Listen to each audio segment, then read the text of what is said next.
Disons que c'est, on va dire, dans l'inconscient collectif ou dans le conscient collectif, ou peu importe, celui qu'on veut choisir pour le coup là.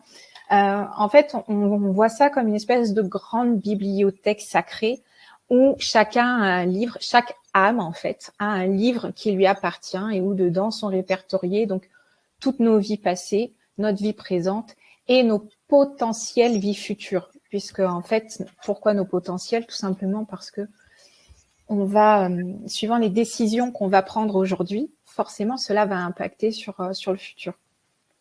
Donc, on a différents futurs possibles qui s'ouvrent, qui sont là devant nous, mais suivant les décisions qu'on va prendre, voilà, on va fermer certaines portes pour certains sujets, puis on va en ouvrir d'autres pour l'avenir. Donc, c'est aussi ce côté-là, en fait.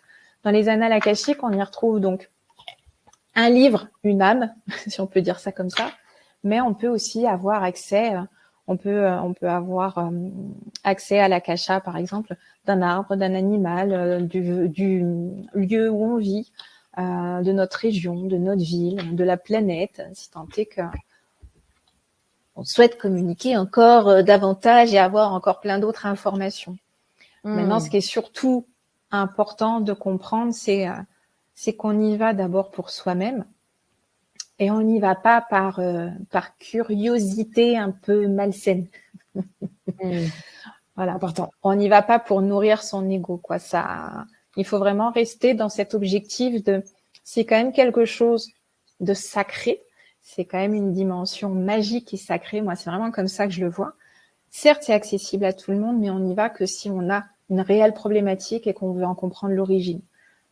Bien souvent, comme je dis, parce que ça m'est déjà arrivé en consultation d'avoir des personnes qui voulaient savoir qui ils avaient été comme personnages célèbres dans leurs autres vies.